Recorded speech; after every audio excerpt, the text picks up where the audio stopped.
see what we got here. Oh, that's a nice looking snake right there. That is definitely... You know, speaking of boys, I mean, what is up with seahorses? I mean, don't seahorse males have babies? Oh, yeah. Oh, wait, whoa. What the heck is that?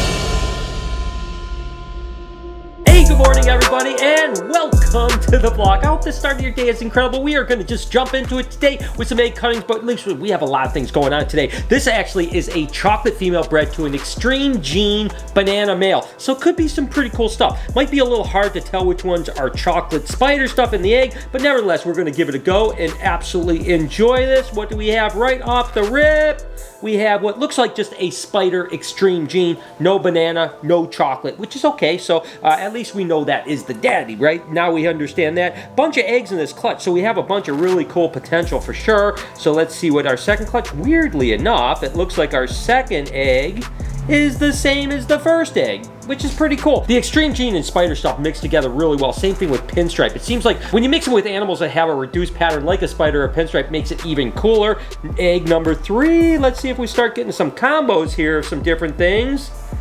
Oh, well, okay. Well, we have definitely a little banana here, but it doesn't look like it's anything, maybe an extreme gene banana, hard to tell really, but none of the other combinations. So far we haven't got any chocolate stuff, which is a little bit bizarre, I guess.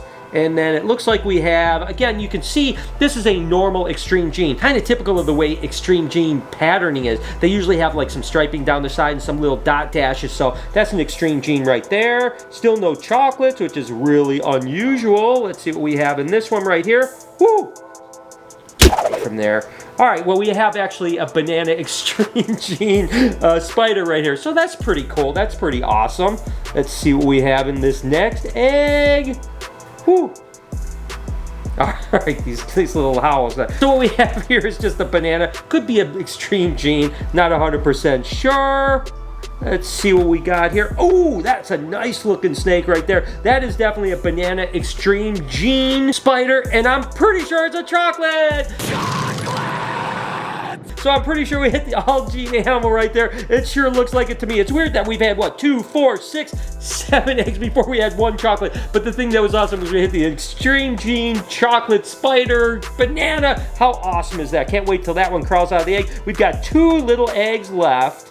Let's see what we have here. Okay, another, what looks like actually a banana chocolate. Doesn't really look like an extreme gene, but that's pretty cool. We're starting to get a couple chocolate things. You know I love the banana chocolate stuff. They're selling chocolate! So that is really, really cool. And then lastly, it looks like we have just a little banana here, possibly an extreme gene. So got some pretty cool combination. They're all in all pretty good. So we're gonna jump into the rest of our day here. I do have another clutch to cut later in the vlog, but nevertheless, I'm pretty happy with the results on this one. I've got a tour in the house. How are you guys? Good. Good, it's great to meet you. Where are you guys from? White Lake. White Lake, so not too far, so awesome. Good, we're gonna have a good time, see a bunch of cool stuff. You ready to go? Yes. Let's do this.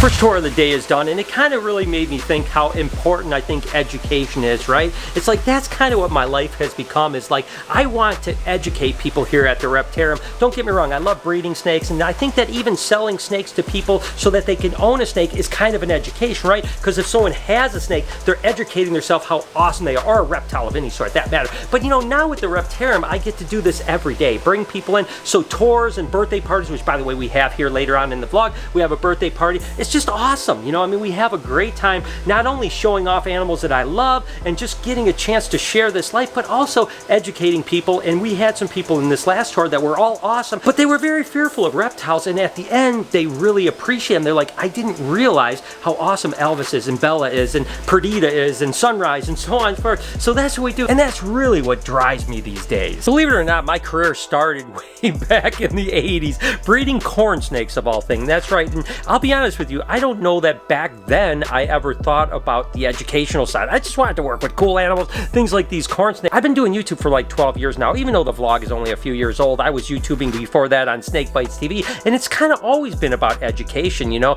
I mean, that's what it is. We term it edutainment, right? Because we want to entertain you and we want to educate you. And in a way, even if I get bit by a snake and you see that I'm not reacting like you would think, that's kind of a form of education in itself, right? So we want to make it fun, but we also want to teach you guys guys that these animals are absolutely incredible. Pretty excited. I've got a little package here. My buddy over at Boas and Balls, Mike, actually sent me a present. Hoo-hoo-hoo, doggy, that is incredible. This is actually a motley jungle that is het for albino, I believe. I think it's something like that. But wow, that thing is crazy. I've always liked the motley boa. It's one of my favorite mutations. This is a little boy that we're going to raise up. Absolutely incredible. You know, speaking of boys, I mean, what is up with seahorses? I mean, don't seahorse males have babies? I mean, what, you know, where do seahorses come from? I mean, think about that animal in the wild. You mean a seahorse?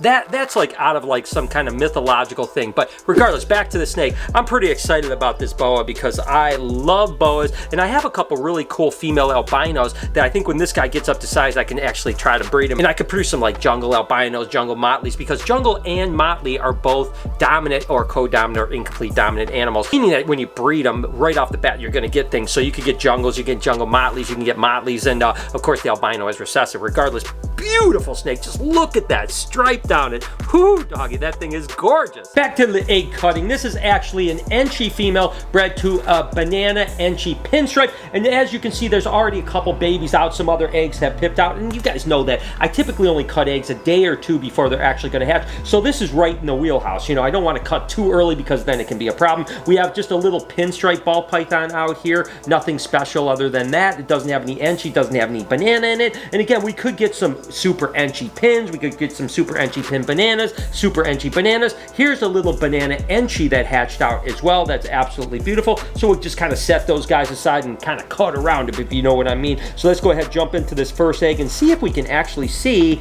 any of the results. Oh yeah, right off the rip. Unbelievable. Whew, that is really nice. That is actually probably a super Enchi banana right off the rip. And you can tell with that really reduction of pattern, the way the kind of widow's peaks happen, absolutely incredible. That is cool. Now the only other thing we could hit the Allgene would be that plus pinstripe, so we'll see if we get that, and it might be a little bit hard to tell in the egg anyways, but you never know. Looks like we have just another normal pinstripe here, which is a little bit weird, but that's awesome. That's good. I love baby snakes regardless, and it's always cool to cut babies. Let's see what we have in this little monkey right here.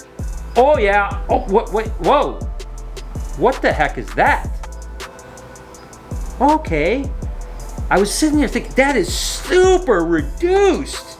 Whoo, doggy, that thing is that thing is absolutely incredible. This is absolutely a super Enchi banana, but it is super reduced. So I almost wonder if there's another gene floating around there, because that is ridiculous. Okay, we are on to a few more eggs here, and then we'll be done for cutting for the day. Let's see what we have here.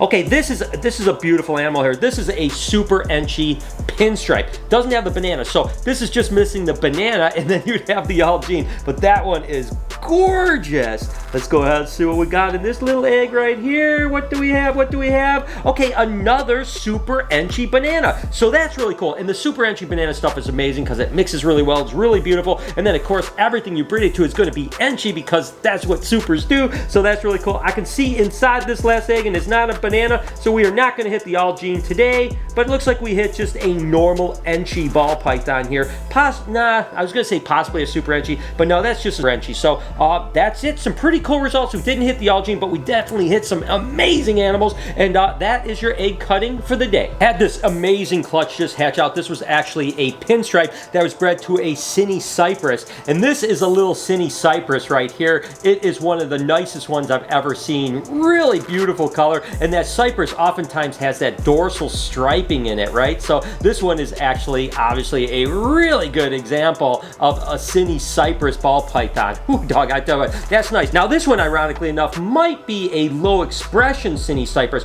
You can see again that striping. Now really, Cines can sometimes have that striping too. So once this sheds, I'll get a better understanding of the color and pattern and stuff like that. Think it might be a low expression Cine Cypress or really a beautiful normal Cine, not sure. And then this little monkey hatched out. out too, which is whoo doggy. That thing is incredible. That is a pinstripe cypress ball python. Doesn't have the city in it, but I tell you what, that cypress really has an amazing expression on the pinstripe with that solid stripe all the way down the dorsal. So this was some really beautiful animals and great expressions of the actual cypress gene. I've mentioned this before, guys. On September 22nd, we have our 1-year anniversary party. It's a Sunday, so from noon Eastern Standard Time till 8 o'clock, we are going to be open here at the Reptarium. Normally we're only open 3 to 8, but this time it's going to be noon to 8. We're going to have things outside like food, we're going to have beverages, we're going to have face painting and a bunch of other really cool stuff, maybe some prizes that people can win. So if you're thinking about coming to the Reptarium, come celebrate with us our 1-year anniversary, September 22nd, noon till 8 o'clock. We got a birthday party in the house again, just one more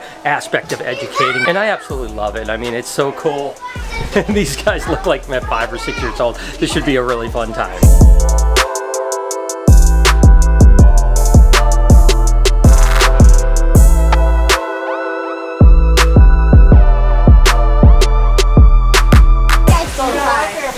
And again, I absolutely love birthday parties. I mean, again, it's just cool to see the kids so excited. Every animal we brought out, they were screaming and oohing and on. And I know they'll remember this. They'll talk about it. And you never know when one of these kids is going to grow up and be a famous scientist or maybe a politician that's going to be influential for the future of the hobby. So these kids here are so important, and every kid and every person really is important, because you never know what the future is. Maybe one of these kids is going to save a species one day, and it might have started with the love of animals in a place like this. So I feel very blessed to be able to have this time, and I enjoy every minute of it. And obviously when we're open up at the Reptarium, that's like the best way to really educate a lot of people, because we get tons of people coming in and the crew does an amazing job of showing them the animals, doing all that stuff. It's gonna be cool. We're opening up to the public here in a minute, so what do you say we get this party started and open up for the Reptarium?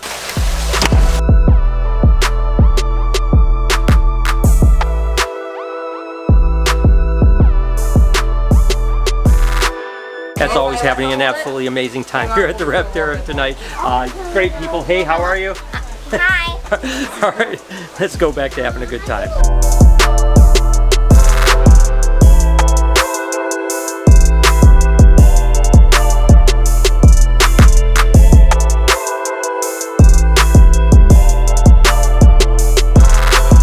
Been an absolutely rocking night here. We're just kind of winding down, maybe 15 more minutes till close. So great. I tell you what, I love the Reptarium. I love these nights. People just make me happy no matter what, because it's just so much fun sharing this with everybody. There's not too many clutches left to cut for this year, but it's been a really amazing year. I hope that you guys enjoyed the egg cutting, and you guys will miss it when it's done. We still have a handful more to cut, so don't you worry. If you like this video, you can check this egg cutting video out here. An entire playlist of egg cutting. You can subscribe over here and turn the post notifications on. Remember to be kind to someone today, and I promise I'm going to see you guys tomorrow.